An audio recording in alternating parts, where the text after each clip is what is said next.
चलिए आज हम जानेंगे कि दिशा के साथ में चाल क्या होती है। दिशा के साथ में चाल, इसके पिछले टॉपिक में हमने पढ़ा था चाल क्या होती है। चाल बराबर क्या होती है, दूरी बटे समय।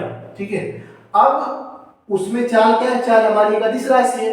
ठीक है, चाल हमारी क्या है, एक अदिश राशि है। इसमें सिर्फ और सिर्फ क्या होता है, परिमाण होता है, दिशा नहीं होती है। लेकिन अब जानेंगे कि अगर चाल के साथ साथ में दिशा हो तब उसे क्या कहेंगे, तो उसे क्या कहते हैं, वेग कहते हैं। ठीक है, अगर किसी वस्तु की चाल, अगर किसी वस्तु के चाल के साथ उसके दिशा को भी व्यक्त किया जाए तो उसे वेग कहते हैं। उसे क्या कहते हैं, वेग कहते हैं। ठीक है, अगर किसी वस्तु की चाल के साथ में अगर हमें क्या पता चल जाए, उसके साथ साथ में अगर हमें दिशा का भी ज्ञान होने लगे कि मतलब उसकी जो चाल है इस डायरेक्शन में है, पूर्व है, पश्चिम है, जो भी है, अगर किसी वस्तु की चाल के साथ उसके दिशा को भी व्यक्त किया जाए तो उसे हम क्या कहेंगे, फिर चाल नहीं कहेंगे उसे, तो फिर हम उसे क्या कहेंगे, वेग कहेंगे। ठीक है, उसे क्या कहेंगे, हम वेग कहेंगे। चाल में सिर्फ और सिर्फ परिमाण होता है, दिशा नहीं होती है। लेकिन वेग में क्या है, ठीक है, परिमाण के साथ साथ में क्या है, दिशा भी है। तो यह एक क्या है, सदिश राशि है। तो यहां से क्या हो जाएगा, ठीक है, वेग एक सदिश राशि, क्या हो जाएगा, वेग एक सदिश राशि है, सदिश राशि है। ठीक है, वेग क्या हो जाएगा, वेग एक सदिश राशि है। ठीक है, वेक्टर क्वांटिटी है। ठीक है, क्योंकि इसमें परिमाण के साथ साथ में दिशा का भी ज्ञान होगा। ठीक है, जैसे जैसे कोई हवाई जहाज, ठीक है, जैसे कोई हवाई जहाज, ठीक है, यहाँ पे जैसे मान लो कोई हवाई जहाज है, उसकी वेलोसिटी 4000 किलोमीटर, ठीक है, पर आवर पूरब डायरेक्शन में। ठीक है, अगर मैं कहूं किसी जहाज की जो वेलोसिटी है, जो वेग है, वो 4000 किलोमीटर पर घंटे की रफ्तार से किस दिशा में है, पूरब दिशा में है, तो यहां पे क्या हो जाएगा, ये वेग हो जाएगा। ठीक है, यहां पे क्या हो जाएगा, वेग हो जाएगा। अगर हम सिर्फ इतना कहें कि जो उसकी स्पीड मतलब चाल है वो 4000 किलोमीटर, ठीक है, 4000 किलोमीटर पर घंटा है, ठीक है, 4000 किलोमीटर पर आवर है, तो यह क्या है, यह चाल है। ठीक है, समझ में आ रहा है ना कि चाल और वेग में अंतर क्या होता है। ठीक है, जैसे कोई चीज बताया जाए कि किसी वस्तु की जो स्पीड है वो 4000 किलोमीटर पर आवर है, लेकिन इसमें दिशा को मेंशन बिल्कुल भी नहीं किया जाए, तो ये क्या होगी, ये चाल होगी, स्पीड होगी। लेकिन अगर वही कह दे कि 4000 किलोमीटर पर आवर पूरब दिशा में या पश्चिम दिशा में या उत्तर दिशा में, किसी भी डायरेक्शन में, तो यह क्या हो जाएगा, फिर ये वेलोसिटी हो जाएगा, वेग हो जाएगा।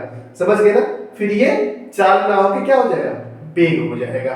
ठीक है, तो ऐसे ही क्या कह रहा है कि अगर किसी वस्तु की चाल के साथ उसके दिशा को भी व्यक्त किया जाए तो उसे हम क्या कहते हैं, वेग कहते हैं। वेग एक सदिश राशि है, इसका मात्रक है किलोमीटर पर आवर या मीटर पर सेकेंड, जैसे इसका मात्रक है किलोमीटर पर आवर या मीटर पर सेकेंड। ठीक है, जबकि स्पीड चाल क्या है, अदिश राशि है, यह क्या है, ये सदिश राशि है। ठीक है, अब निकालते हैं, जैसे मान लीजिए औसत चाल या फिर वेग बराबर क्या होता है, वेग बराबर होता है डिस्प्लेसमेंट मतलब विस्थापन, क्या होगा, विस्थापन, क्या होगा, विस्थापन, ठीक है, बटे समय, क्या होगा, विस्थापन बटे समय।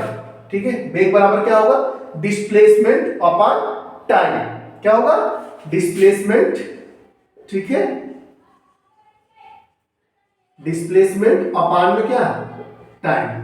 ठीक है, ये हमारा क्या होगा, डिस्प्लेसमेंट अपॉन टाइम में। ठीक है, इसको हम क्या कहेंगे, वेग कहेंगे।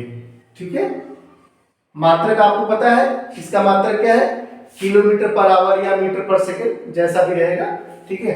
यह एक सदिश राशि है क्योंकि इसमें परिमाण के साथ साथ में क्या है, दिशा। देखिए ये परिमाण है 4000, ठीक है, लेकिन इसके साथ में क्या है, दिशा भी है, इसलिए क्या है, ये सदिश राशि है। अब बात करते हैं हम औसत वेग का, ठीक है, कि औसत वेग क्या होता है। इसको मैं यहां से रिमूव करता हूं, ठीक है।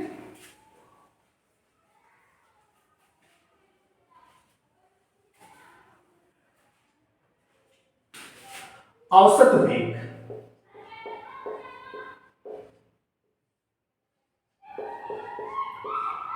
औसत वेग कब, जब कोई वस्तु, ठीक है, एक समान वेग से नहीं ट्रेवल कर रही है, ठीक है, उसका वेग क्या है, कहीं ज्यादा कहीं कम, इस तरीके से कर रही है, तब उस केस में हम क्या निकालेंगे, औसत वेग निकालेंगे, ठीक है।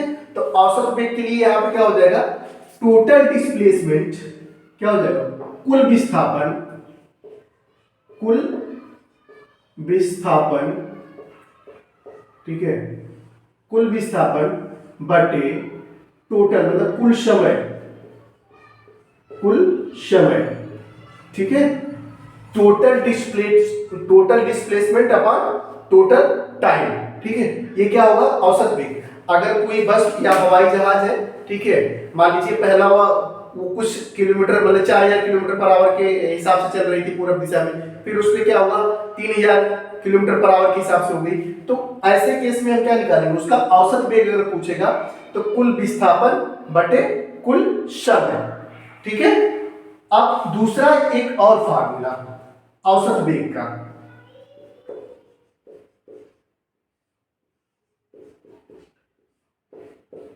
अगर वस्तु जो है या कोई गाड़ी है या हवाई जहाज है, ठीक है, वो मान लीजिए कि एक समान वेग से कुछ डिस्टेंस कवर की, ठीक है, तो उस केस में क्या हो जाएगा आपका u प्लस v अपान में 2, ठीक है। मतलब ये उसका स्टार्टिंग वेलोसिटी है, ठीक है, ये उसकी क्या है, फाइनल वेलोसिटी बाई 2, ठीक है। जहां पे इस तरीके के क्वेश्चन आएंगे, ठीक है, इनिशियल वेलोसिटी दी रहेगी, फाइनल वेलोसिटी दी रहेगी, ठीक है, और तब आपसे पूछेगा कि औसत वेग निकालिए, एवरेज वेलोसिटी निकालिए, ठीक है, तो आप इस फार्मूले का यूज करेंगे, ठीक है।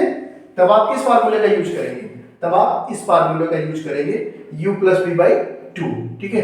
अदरवाइज अगर इस फॉर्म में रहेगा, ठीक है, जहां पे डिस्टेंस वगैरह दिया रहेगा, तो टोटल डिस्प्लेसमेंट, ठीक है, अपॉन टोटल टाइम। अब देखेंगे कहां पे किस तरीके का क्वेश्चन आएगा, उस हिसाब से करेंगे, ठीक है।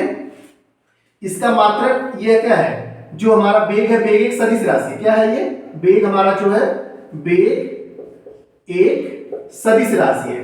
कैसी राशि है, सदिश राशि है, ठीक है, वेग एक सदिश राशि है। मात्रक की बात करूं मैं इसका, तो आपको पता है मात्रक का मीटर पर सेकेंड, ठीक है, या फिर किलोमीटर पर आवर, वो जैसा सिस्टम रहेगा, सीजीएस हो गया, एमकेएस हो गया, किस सिस्टम में आपको दिया है एग्जाम में, ठीक है, तो उस हिसाब से इसका मात्रक सेम रहेगा।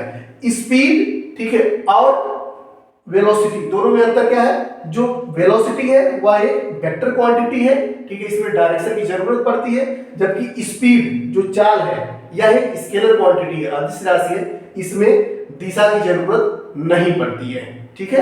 आई होप आपको बहुत अच्छे से ये समझ में आ गया होगा।